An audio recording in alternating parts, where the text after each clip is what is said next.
किसान साथियों राम राम। आशा और उम्मीद करता हूं कि आप सब ठीक ठाक होंगे। साथियों, हम चर्चा करने जा रहे हैं सरसों के भाव के ऊपर और सरसों की कितनी अराइवलें मंडी में आ रही हैं और अब आगे क्या सिचुएशन दिखाई दे रहा है, इन सब बातों के ऊपर आपकी जानकारी के लिए मैं बता दूं कि मैं किसान होने के नाते खेतों में लगातार काम चल रहा है और काम के चलते जितने भी वीडियो बनाए जा रहे हैं ये शाम को बनाए जा रहे हैं। ये बात मैं आपको पहले बता भी चुका हूँ कि जब तक काम चलेगा शाम को आपको जो भी बाजार की अपडेट होगी वो वीडियो के माध्यम से पहुंचा दी जाएगी। और इसीलिए आपसे कहा जाता है कि ये जो जानकारियां बाजार से निकल के आ रही हैं, सरसों का पीक सीजन चल रहा है, निकलनी शुरू हो चुकी है, बाजार में अराइवलें बढ़ती जा रही है, तो किसान को जागरूक रहना और बाजार की एक एक जानकारी उसको मिलना बहुत जरूरी है। इसीलिए साथियों, हमारे द्वारा दी गई जानकारी के ऊपर विचार करें।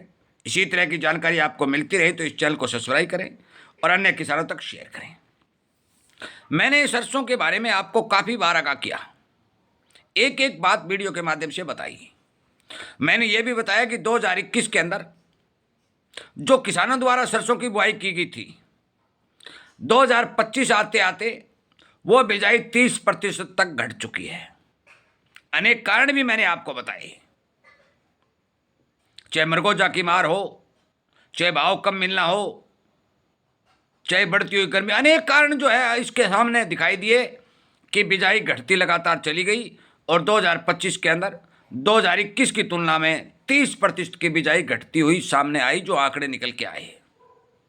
मैंने उत्पादन के तौर पर आपको बताया, एक वीडियो मैंने बना करके आपको स्टिक 21, 22, 23, 24 और 25 तक के स्टॉक की जानकारी दी और 25 का स्टॉक जो निकल के आया, एक वीडियो पिछले दिनों मैंने बनाया और ये उसमें आपको बताया कि लाइन खाली हो चुकी है। केवल 4 लाख टन सरसों का स्टॉक किसान, व्यापारी और सरकार के पास बचा है। अब धीरे धीरे बाजार में अराइवलें बढ़ रही हैं। साथियों, खाद्य तेलों के अंदर विदेशी बाजारों में लगातार तेजी बनती जा रही है। एक बात स्पष्ट तौर पर सुन लें, सरसों का कोई विकल्प भी नहीं है। कोई ये कह दे कि सरसों तेल बाहर से मंगवा लिया जाएगा, सरसों बाहर से मंगवा ली जाएगी। साथियों, किसी प्रकार के सरसों के तेल का मंगवाना या खली का मंगवाना कोई फंडा नहीं है। कनेला तेल सरकार मंगवा सकती है। यह बात मैं आपको पहले स्पष्ट कर चुका हूं कि चीन द्वारा सरसों की खली की डिमांड जो लगातार निकल के आ रही है और पिछले 2025 में अन्य सालों से 3 गुना तक एक्सपोर्ट बढ़ के गया है, तो मान के चलो कि सरसों के अंदर मंदी नहीं है। और वो चीज आज बाजार पर लगातार दिखाई दे रही है कि बाजार सपोर्ट लेवल पर तेजी के साथ चलता हुआ आज भी भरतपुर के अंदर 154 रुपये सरसों की बोली तेज लगी और 154 रुपये भाव बढ़े। मैं तमाम किसानों से जो जानकारी दे रहा हूं, किसान भी लगातार जागरूक हो रहा है और वो भी अपना माल मंडी में धीरे धीरे थोड़ी थोड़ी क्वांटिटी में निकाल रहा है। मजबूरी बस कुछ किसान ले जा रहे हैं, परंतु किसान अब जाग चुका है कि यदि एक साथ माल ले जाओगे तो भाव पर दबाव दिखाई देगा। साथियों, यदि अराइवलें नहीं बढ़ी तो भाव का स्पोर्ट सीजन में चलता रहेगा, ये मान लेना। और यदि आपने भारी भरकम माल बाजार में उतार दिया तो ये भाव दबते हुए दिखाई देंगे। आज पाम ऑयल, सोया तेल, मूंगफली तेल, बिनोला तेल, जितने भी खाद्य तेल हैं सब में लगातार तेजी चल रही है, तो सरसों तेल भी पीछे रहने में वाला नहीं है। हमारे देश में 35 और 40% जनता सरसों के शुद्ध तेल की डिमांड पर चलती है, परंतु मिलावटी तेल जनता तक पहुंचाने में जो मुनाफाखोर कामयाब हुए, उन्होंने सरसों के भाव को दबाने का प्रयास किया। अभी मौके के ऊपर जो 5 और 6 लाख बैग की आमदनी हमारे पूरे सीजन के तो शुरू हुई है, चल रही हैं, उनसे बाजार का काम नहीं चलने वाला। स्टॉकिस्ट संपूर्ण रूप से हावी है।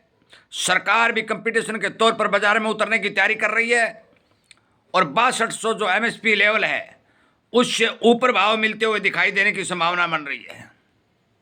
खाड़ी देशों में जो माहौल बना हुआ है, अनेक तेलों में जो तेजी बनी हुई है, अच्छी डिमांड दिखाई दे रही है और भारी भरकम प्रोडक्शन का झूठा दावा फेल होता हुआ दिखाई दे रहा है। इन सभी बातों का ये संकेत मिलता है कि सरसों के भाव में मंदी नहीं है। मैं किसी को बेचने या रखने की बात नहीं कह रहा हूं, मैं एक बात आपसे कहता हूं कि कोई भी किसान अपना माल बेचते समय सारा माल कतई बाजार में न उतारे। कुछ माल हम आपके घर में स्टॉक होना चाहिए कि कभी कोई तेजी बनती है तो उसका फायदा आपको मिले। हमारी ये मुहिम लगातार रंग ले आ रही है। किसान इस बात को समझ चुका है कि हम बड़े बड़े कंपनियों के गोदामों को सस्ते में माल नहीं देंगे और उनके गोदाम नहीं भरेंगे। यदि हम कंपनियों के गोदाम नहीं भरेंगे तो कंपनियां हमारे अनाज के भाव को दबाने में कामयाब नहीं हो सकेंगी, क्योंकि सीजन के अंदर भारी भरकम माल कंपनियां खरीदती हैं, गोदामों में भर लेती हैं, जब तेजी आती है तो अपना माल काट के मुनाफा वसूली करती है। किसान को भारी नुकसान होता है। एक बात साथियों मैं और बता दूं, सरसों का चाहे व्यापारी हो, चाहे सरसों का ब्रोकर हो, चाहे सरसों का मिलर हो, जब भी मंदी चलती है, इन बड़ी बड़ी कंपनियों का हत्था चलता है तो नुकसान सभी को होता है। मैं बार बार कहता हूं, व्यापारी को थोड़ा नुकसान होता है, ब्रोकर को आधी मेहनत मिलती है, बड़ी बड़े जो मिलर हैं उनके तेलों के दाम भी ये कंपनियां गिरा देती हैं, मिलावटी तेल बाजार में उतार देती हैं, और ऊपर से सरकार फ्री ड्यूटी आदि का डंडा चलाने का काम करती है। साथियों आखिर में एक बात और बता देना चाहता हूं, एल नीनो की घोषणा हो चुकी है, बरसातें कम दिखाई दे रही हैं। हमारे देश में आगे आने सीजन में यदि तिलहन की बिजाई कम होगी, क्योंकि खेतों में नमी न होने के कारण तिलहन की बिजाई प्रभावित होगी, तो तिलहन के भाव आसमान छू सकते हैं। इस बात पर विचार करके ही अपना माल निकालिए। फिर अब मौके पर जो भाव चल रहे हैं, मैं उन भावों से कोई संतुष्ट नहीं हूं, मर्जी आपकी, बेचते हैं रख लें, परंतु जो संभावना दिखाई दे रही है कि एल नीनो से आगे तिलहन की बिजाई प्रभावित होगी, मौके को भारी भरकम पैदावार नहीं निकल के आएगी, और जो मंडियों में आमदनी आ रही हैं उनमें किसान समझदारी से सूझबूझ से काम ले रहा है, ये सारी की सारी बातें तेजी की ओर इशारा कर रही हैं। आगे मर्जी आपकी, करना क्या है। मैं मोटी मोटी बातें वीडियो के माध्यम से पहुंचा रहा हूं, संपूर्ण बातें बताने में आधा घंटा लग जाता है, सारा डाटा निकालने में आधा घंटा लग जाता है, परंतु जो सुनरिया सामने बन के आ रहा है, खाद्य तेलों में 2026 के अंदर किसी प्रकार की मंदी के संकेत नहीं है। इन्हीं बातों के साथ इस वीडियो को विराम देता हूं। उम्मीद करता हूं कि आप इस पर जरूर विचार करेंगे, शेयर करेंगे, और हमारे द्वारा दी गई जानकारी ग्रहण करने के लिए हमारे इस जागरूकता रूपी चैनल को सब्सक्राइब करके इसके साथ जुड़ेंगे। जय हिंद।